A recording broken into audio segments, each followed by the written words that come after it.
Hola a todos, iniciamos hoy con la lectura de un nuevo libro, Ama como si nunca te hubieran herido, del autor Jensen Franklin. Capítulo 1. El amor importa. Nuestra hija nos echó una mirada furiosa a mi esposa Cherise y a mí. Sus ojos ardían de enojo. Si has educado a algún adolescente, sabrás de lo que estoy hablando. No sé lo que es, pero la mayoría de los niños en esta edad parecen perder la cabeza durante unos 6 años. No me pueden decir lo que tengo que hacer, gritó mi hija. Yo le miré directamente a los ojos. Vamos a arreglar esto. Vaya, se quejó ella. De ningún modo, yo me voy. Claro que no, no vas a ningún sitio hasta que nos sentemos y hablemos, le dije yo con los dientes apretados. En el instante en que nuestra hija se dirigió hacia la puerta de nuestro cuarto, yo me posicioné, posición de defensa. Estirando ambos brazos, bloqueé su camino. No me pueden encerrar aquí, gritó nuestra hija. Claro que podemos, le grité yo, moviendo mis brazos salvajemente. Mi frustración aumentaba, pero mi corazón se partía. Discusiones como esta se habían producido muchas veces, a mi parecer, no solo con esta hija, sino también con otros. Durante este episodio en particular, estábamos en medio de una crisis familiar. Cada día traía una nueva pelea. Algunas colisiones eran más perturbadoras que otras. Algunas suscitaban una profunda tristeza. Otras, palabras duras. Comenzó cuando nuestra hija mayor se fue a la universidad. De niña era una hija modelo, pero durante las primeras semanas de clases fuera de casa comenzó a desviarse. Quería ver cómo era la vida al otro lado de la vida de la iglesia. Se juntó con las personas equivocadas y tomó algunas de las peores decisiones que una joven podría tomar. A medida que la situación empeoraba, mi esposa y yo sabíamos que teníamos que hacer algo. Nunca olvidaré el día en que estaba dando los últimos retoques a un sermón que estaba a punto de predicar en 30 minutos. Cherise entró en la sala con una misión. La expresión de su rostro lo decía todo. Jensen, voy a buscar a nuestra hija. ¿Vas a escoger la iglesia, quedarte y predicar, o vas a escoger a tu hija y vendrás conmigo? La respuesta era obvia. Dejé lo que estaba haciendo para ocuparme de mi familia.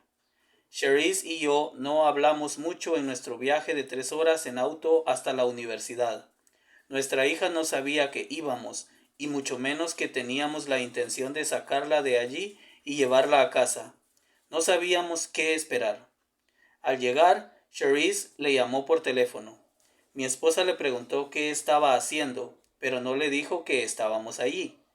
Yo esperaba en el auto mientras Cherise entraba en el edificio donde estaba nuestra hija. De repente, mi esposa la vio caminando hacia el vestíbulo donde ella estaba de pie. En el momento en que nuestra hija vio a Cherise, se derrumbó. Cayendo de rodillas, comenzó a sollozar de forma incontrolable. Hemos venido para llevarte a casa, dijo Cherise amablemente, ahora mismo. Y con esas palabras los tres abandonamos el campus. Ninguno de los dos miramos atrás. Ni siquiera fuimos al cuarto de nuestra hija ni llevamos nada con nosotros. Dejamos su cuarto tal como estaba. Las cosas que había en su interior no nos importaban. Queríamos a nuestra bebita en casa. Una vez que se instaló con nosotros, las cosas empeoraron en algunos sentidos. Le rogamos y suplicamos, discutimos y le gritamos. Intentamos controlarla con dinero. Le quitamos su automóvil. Le prohibimos ir de fiesta y salir con amigas que eran una mala influencia para ella. Nada funcionó. Cada vez se endurecía más. Esta contención constante comenzó a afectar la atmósfera de nuestro hogar. Siempre estábamos discutiendo, confrontando mentiras y engaños. Esta crisis absorbió la vida de mi esposa y la mía. Nuestros corazones estaban rotos. Teníamos muy poco gozo. Éramos personas distintas, envejecidas y emocionalmente agotadas. A veces, Cherise y yo no estábamos de acuerdo en cómo debíamos disciplinar, y eso provocó fricciones en nuestro matrimonio que fueron abrumadoras. La estrategia de Satanás no ha cambiado. Divide y vencerás. Una casa dividida no puede permanecer. Mis otros hijos estaban sufriendo la vida en esta zona de guerra. Observaron rápidamente el cambio que sufrimos Cherise y yo y no les gustaba. 3 de nuestros hijos eran adolescentes en ese entonces y tenían que lidiar con sus propios asuntos. Parecía que cada día enfrentábamos una crisis de algún tipo, al menos con uno de nuestros hijos. Uno de esos momentos fue el incidente sobre el que escribí al comienzo de este capítulo. Regresemos a él por un momento. Cuando yo estaba bloqueando el acceso de mi hija para que no saliera del cuarto, no pude evitar preguntarme, ¿cuándo va a terminar todo esto? La discusión aumentó. Observé que mi voz subía de volumen e intenté domar mi lengua. No era fácil. Nuestra hija intentó hacer otro movimiento hacia la puerta cerrada del cuarto, pero Cherise y yo estábamos decididos. Estuvimos firmes, bloqueando cada uno de sus movimientos. Exasperada, finalmente gritó, «Si no me dejan hacer lo que yo quiera, voy a...». Mientras ella soltaba una amenaza desesperada y cargada de emoción de hacerse daño, yo respondí con palabras propias. Por supuesto, no había una verdad legítima en lo que ella dijo. Mi esposa y yo sabíamos que era el típico teatro dramático de una adolescente, pero fue un punto de inflexión que llevó al dramático intercambio a su nivel más alto. Los tres estábamos gritando en este punto. La conversación no iba a ningún lado, pero el conflicto iba en aumento. Estuvimos así un rato. En cierto momento, Cherise salió del cuarto. Cuando estaba en el pasillo, prácticamente se tropezó con nuestros 2 hijos más pequeños. Nuestra hija menor tenía 10 años y nuestro hijo menor y único tenía 9. No recuerdo cuál de los dos hacía qué, pero uno de ellos estaba orando fervientemente y el otro imploraba la sangre de Jesús una y otra vez. Fue un momento tierno. Como lo cuenta nuestra hija, al escuchar la acalorada discusión, ella sintió que debía provocar una interferencia espiritual. Tomó a su hermano de lo que estaba haciendo y le dijo, «Tienes que venir conmigo al cuarto de mamá y papá, rápido. El diablo está en la casa. Tenemos que ir allí y orar». Nuestro hijo asintió y le siguió. «Oye», dijo él, mientras bajaban las escaleras hasta la primera planta, «llévate la Biblia, tenemos que llevar la Biblia con nosotros». A mitad de un paso, nuestra hija asintió con su cabeza y corrió otra vez a su cuarto. Cuando nuestro hijo vio que regresaba a las escaleras para bajar con él con su Biblia color rosita de niña, sus ojos se abrieron como platos. «No, no, no», dijo él sacudiendo su cabeza en descontento. «Una Biblia rosa no va a funcionar. El diablo realmente está en esta casa. Tienes que conseguir una Biblia negra». Cherise y yo nos partíamos de la risa cuando nuestra hija nos contó esta historia. Nos ayudó a aliviar la tensión por poco tiempo. Pero incluso una historia bonita no puede enmascarar una realidad desesperada. Las discusiones y peleas constantes en nuestro hogar fragmentaron la que solía ser una pacífica dinámica familiar.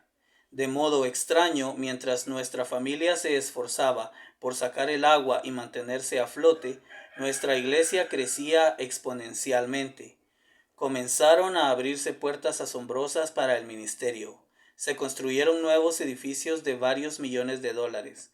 Mis libros se convirtieron en éxitos de ventas del New York Times.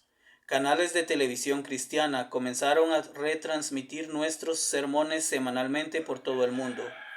Todo esto sucedía mientras yo estaba pasando por algo que me parecía un valle de sombra de muerte en mi propia casa.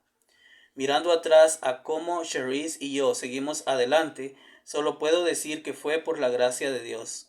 Algunos domingos, antes de predicar, me ponía de rodillas en mi oficina y lloraba. «Dios», decía, «no sé cómo voy a hacer esto. Tengo miedo. Estoy roto, herido. Me dan ganas de huir y no regresar nunca, pero no voy en mi nombre o en mi propio poder. Voy en tu nombre y en el poder de tu espíritu. No abandonaré la batalla por mi familia. Ayúdame. Te pertenezco. Soy tuyo».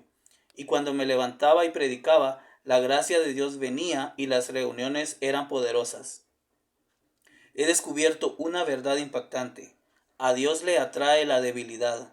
No puede resistirse cuando nos humillamos y admitimos con sinceridad cuán desesperadamente le necesitamos.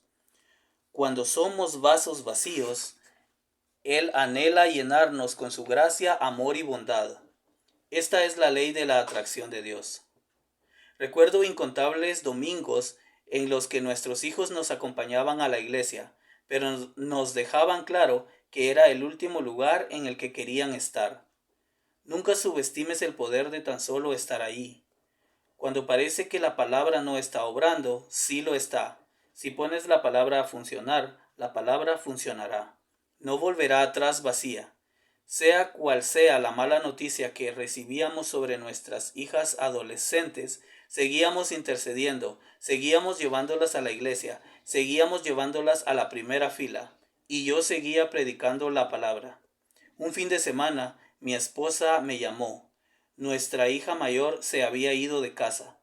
Acabábamos de regresar de un viaje a Orange County, California, y nos encontramos con una nota que decía que se había ido para siempre. Decía algo así: no puedo vivir con estas reglas, voy a hacer lo que quiero, no puedo seguir provocándoles este dolor. Cherise recuerda pensar que al menos nuestra hija fue lo suficientemente cortés para dejar una nota antes de irse por última vez. Mi esposa y yo teníamos roto el corazón. Durante una semana no supimos dónde estaba. Cherise sufrió lo que solo se puede describir como un proceso de duelo. Hicimos todo lo que pudimos para encontrar a nuestra hija y no pudimos. Lloramos durante días y noches sin saber dónde estaba nuestra niña. Finalmente, tras una semana, ella llamó. Nos aseguró que estaba bien y que estaba trabajando como niñera en casa de una familia de la localidad. Durante los siguientes meses vino a nuestra casa solo en ocasiones. Nuestro contacto con ella era muy limitado. Un día nos dijo que se había enamorado y meses después la casó un juez de paz. Nos enteramos por un mensaje de texto.